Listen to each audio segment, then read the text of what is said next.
Hey guys, and welcome back for another video. Today we are going to talk about the biggest 8 lessons in the last season, really missed you and your interactions. So excited to restart and for the pre-season.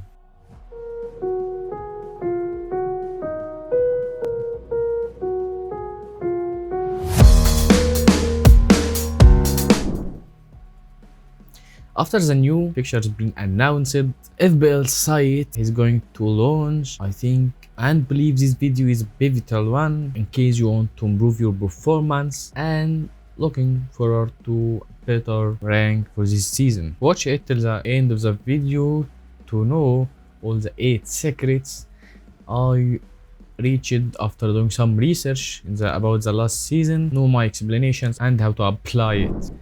First one is to avoid loading up on premium defenders. If you looked on the high scoring players, think Trippier is the only defender among the top 10 players. Alexander-Arnold is the top premium defender last season, but he's ranked 21st among the FPL assets. Alexander-Arnold is the only premium defender among the top 10 defenders. Trippier, Ben White, Arnold, Gabby and Ben Mee, the top 5.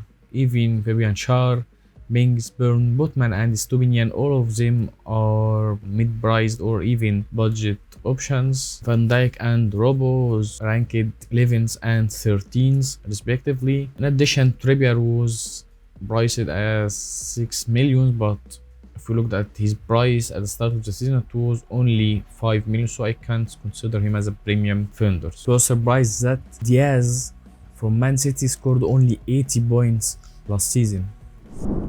Second lesson was about taking hits. -4 points, completely avoiding taking hits seems to be a mistake due to many and double plan game weeks. I highly recommend taking hits for long-term plans and for double and plan game weeks, but not for just a single game week punt. Last season I did it perfectly as I switched from Grealish to Salah in double game week 34. Salah scored many points in the final 5 game weeks and got 3 double-digit points in 3 of the final 5 game weeks. Same period, Grealish was benched and rotated many times by Pep Guardiola. Also getting Watkins for a hit paid off on long term. Watkins goes in a great form and scored many points for me.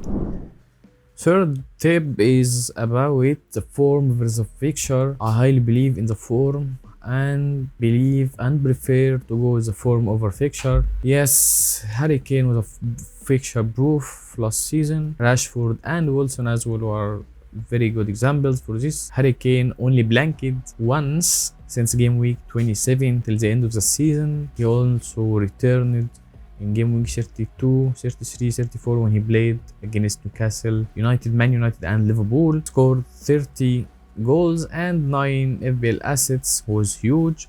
Rashford also has a great season. Salah and Odegaard were the only midfielder scored more points than him. Wilson was the 4th top forward and scored about 18 goals while he missed most of the season. On the other hand, if we look at Chelsea assets and Ederson, we'll find that there are examples for the poor form despite the good fixture. Chelsea assets, only 3 players from Chelsea scored more than 100 points. Chelsea defenders was very disappointing.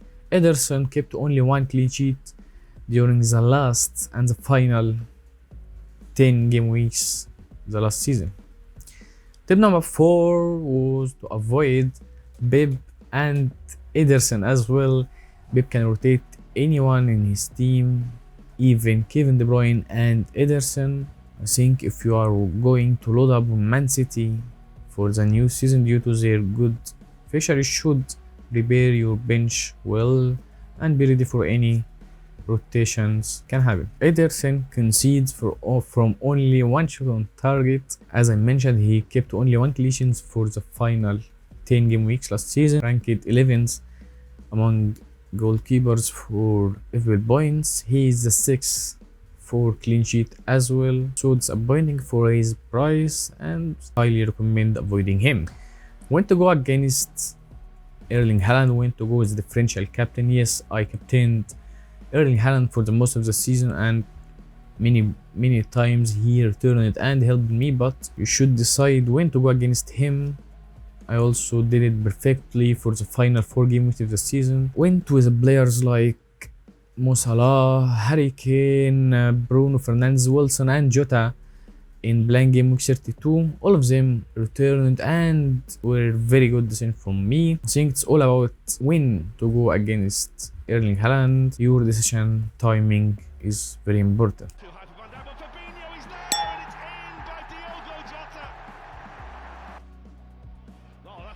JOTA is a mark for a moment and scores again. It's the motherfucking Eagle.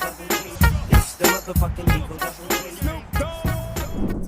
One of the biggest lessons last season was to have a clear plan for your chips activation. A clear chip strategy can help you improve your rank, triple captain in double game weeks, free hitting in double game week or even a blank game week. Bench boosting is the biggest double game week of the season, but activating your wildcard is the most important thing. The proper activation of it can hugely change your season.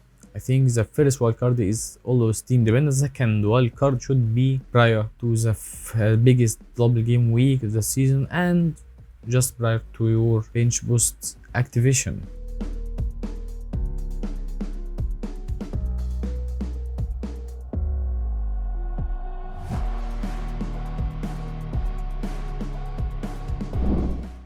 Make your transfer as late as possible. Many updates and injuries can happen midweek. Even some double and blank game week announcement can hugely change your plans. If you looked at the top 10 FPL manager last season, all of them mostly make their transfers only on Friday or even Saturday. So I think and believe that saving free transfers and avoiding taking unnecessary hits due to the early transfers is more important than saving and gaining 0.1 million. So make your transfers as late as possible.